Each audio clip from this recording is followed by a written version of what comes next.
The Rainwater Killer, Episode 4.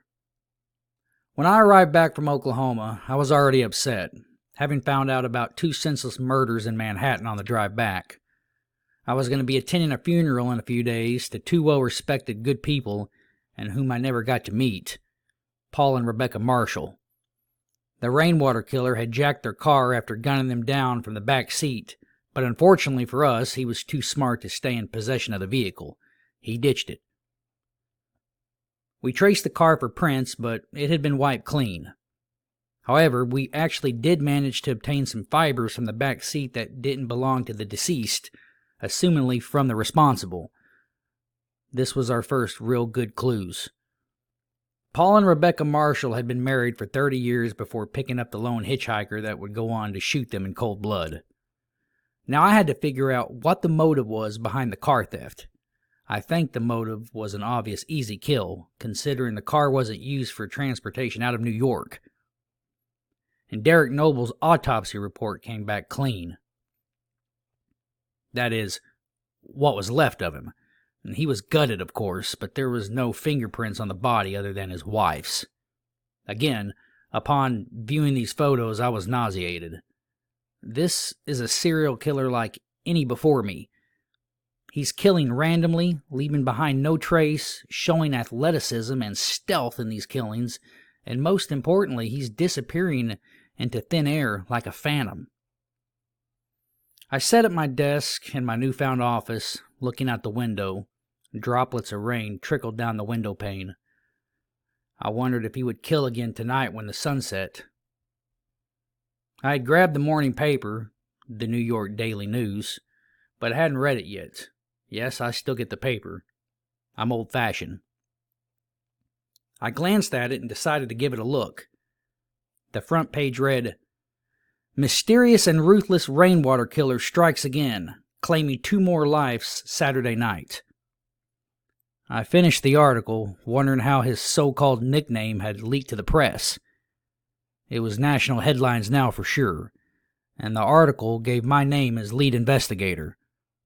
The article made a comparison to our guy and the late New York Ripper, who operated in the city streets of New York and New Jersey in 1967 to 1980.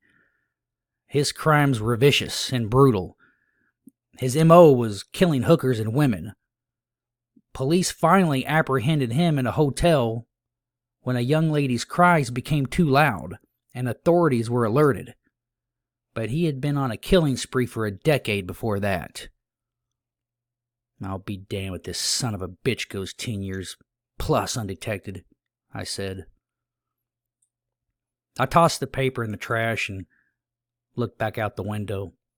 I was beginning to notice that I was checking the weather more often now, and dreading rainfall. The letter he had sent was in front of me, never too far away. I glanced at it. Less than impressive handwriting, at least to me it was. The letter had been examined for prints and none were pulled. I guess I've read it about 20 times now. "Why the hell would anybody be compelled to kill when it rains?" I muttered.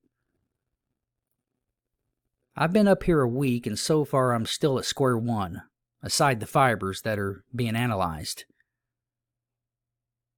I looked over at my daughter's picture I had packed with me. 21 and carefree. Living her best life, so she likes to say. Back home in Arkansas. I truly miss her. But my mind is somewhere else up here. She's been following the case on TV and frequently sends me texts to remind me to be careful. She's never done that before, with any homicide maniac I've captured. And now this guy had my name. Every prolific serial killer follows the news and reads the papers. I began to question my own safety. As I pondered all of this, the mail was delivered to my desk by a lead detective. He frowned before walking out and closing the door. The envelope was addressed to the station, and it was again from our man. I shook my head in disgust, but I knew I had to open it.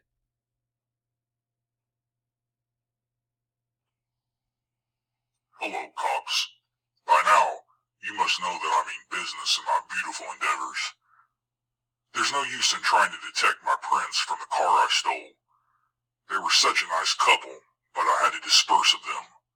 Don't try to get any DNA for my sticky stamps, though I know you will anyways. I cover my tracks quite well. At least you don't have to solve any ciphers like those poor cops back in 1969. I'm in the killing business, not the encryption business. You're just lucky I'm handwriting this instead of typing it. Don't try to get forearm and wrist prints either, cop. I always protect myself. I must go now. I need rest. The rain makes me sleepy and crazy. I wadded up the paper and threw it in the damn trash, though I knew I would have to get it back to have it analyzed. I guess throwing it in the trash is better than burning it.